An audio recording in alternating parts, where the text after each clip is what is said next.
morning, dear students. As you know that we are dealing with paper 5 immune responses.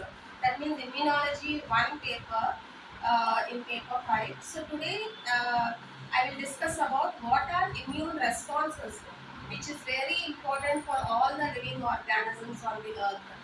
Okay, students, in the previous class I have discussed about the basic concepts of immunology. So now we are going to see what are immune responses. That means in our immune system, as I previously discussed, we have two types of immune systems. That is innate immunity is also called as native immunity. It is also called as natural immunity or non-specific immunity. That means in the immune system, there are two types of immune systems again. So first one as I discussed is innate immunity or native or natural or non-specific. It can be named as anything. Okay. And the second type of a system is like acquired immunity or adaptive immunity or specific immunity. So what how these two systems respond to the other barriers which will attack to the body or the organisms, how we are going to see. So that is the topic is today's immune responses, how they will be reacting. Okay, students. Now, if you see, immune responses is as I previously discussed. Innate immunity is one such immunity which has been possessed by a organism, living organism, by the birth itself, which this type of immunity is resistance to disease. So this is and this is not a specified immunity which has been come naturally to the living organism. So it is also called as non-specific immunity. Okay. So if you see, these immunities will operate certain functions. If you see, these immune systems which are there in the living organisms operate certain functions. Now we are going to see the functions.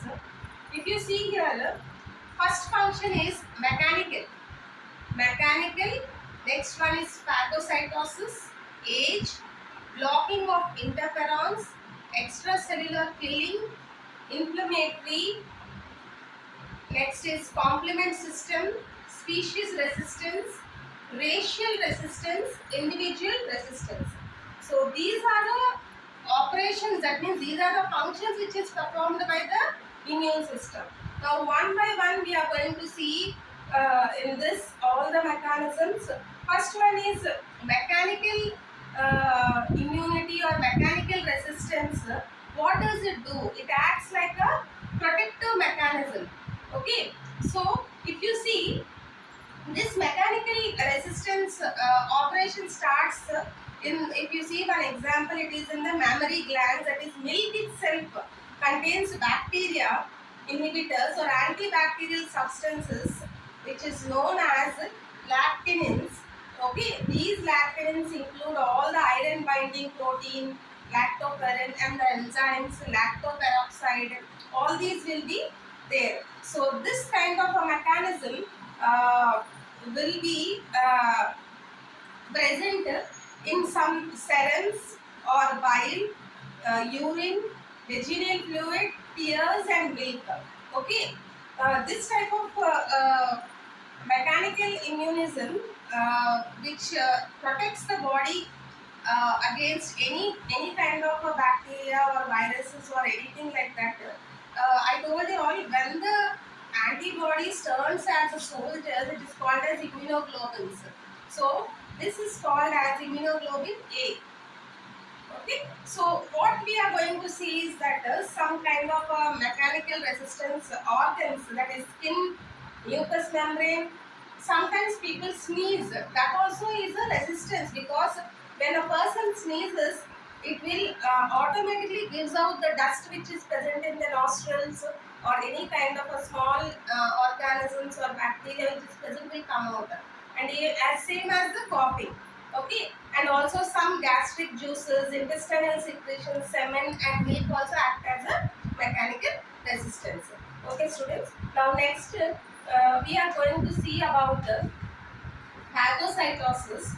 Phagocytosis, if you see, the next one is phagocytosis. Phagocytosis plays a major role in protecting the body from infections, and it was first recognized by the Russian zoologist Eli Metachinov, okay, in the year 1883.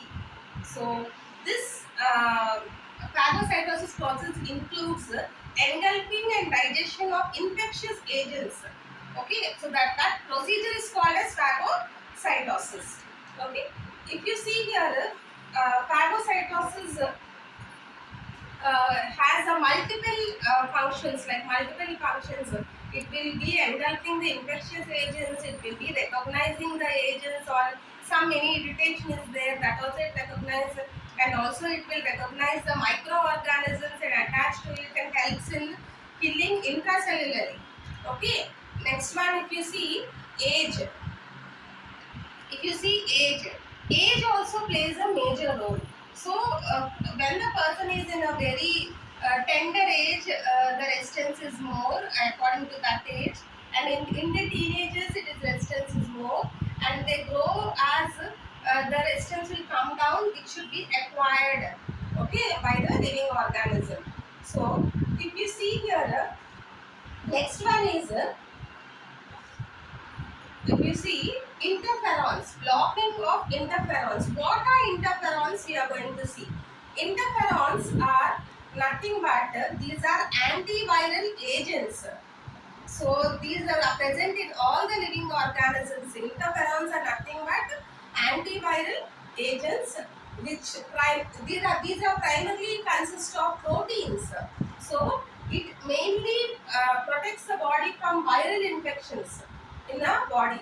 So infected cells release interferon alpha. There are interferons known as alpha and beta, and this will function as a natural activity or natural killers in killing the infected cells or infected agents.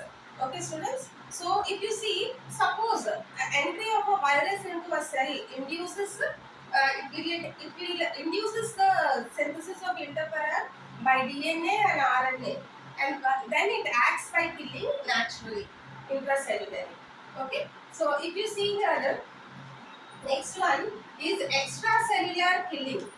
Extracellular killing. So killing or extracellular, that means killing by nitric oxide. Nitric oxide is formed within the neutrophils and generate a powerful antimicrobial effect in all the living organisms. It is particularly effective against some pathogens like Leishmania, Salmonella, all these etc. species. These extracellular killing also involve a phagocytosis process by killing externally. How it will kill is that it will stop escaping the organism. Okay. Next one is, if you see, inflammatory response. What is inflammatory response? Inflammatory response is when microbes or other foreign materials have penetrated into the epithelial surface, that means the skin. The next one is epithelial surface. Then inflammation, the evoke process will be turned, and that is called as inflammatory response. That means, suppose if a mosquito bites, immediately the skin shows us the symptom that by swelling in that particular area, that means by showing the inflammation that something is happening in that. Okay, so how the inflammatory response function is, once initial entry of the bacteria, then it will mark the area where it is there, and then it will release some fluids, and also then finally it will show us the symptom by showing some swelling, then it will destroy by phagocytosis, that means engulfing that organism. Okay, so inflammatory mediators are like histamines, kinins. Okay, all these are receptors which will stimulate the pain. Okay, next one is complement system. What is this complement system? We are going to see now. So complement system, if you see, it is one of the major mechanism in our immune system by which the pathogens recognize and is concerned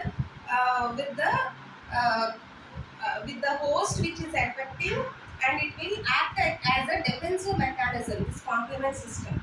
So the complement components are also denoted by the letter C, and they are abundant.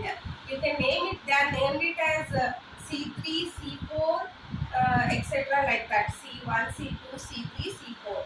Okay, it generates large number of activated complement proteins against the pathogens, and also here also it will the small fragments of this complement system proteins will act as a again perform phagocytosis in the organisms and help and very heal. Okay. Next we are going to see specific resistance. What is specific resistance? Specific resistance is I will tell you all. For example, humans are susceptible to infected diseases like some sexually transmitted diseases. Other animals such as some rabbits or some kind like from one organism to other organisms they are subjected. Then the specific resistance function. So resistance to infection by a particular pathogens they vary from one animal to the another. Okay. Next, racial resistance. So these are also the racial differences among the humans. That means, for example, American Indians appear to be less resistant to infection by the tuberculosis or some kind of bacillus than the people of European background. Okay, so this is called the racial resistance. It's individual resistance. Individual resistance is some people have one cold after another while others never catch a cold yet. So this is called each individual resistance, how much resistance are in their body. Okay, we'll continue in the next class, the acquired immunity.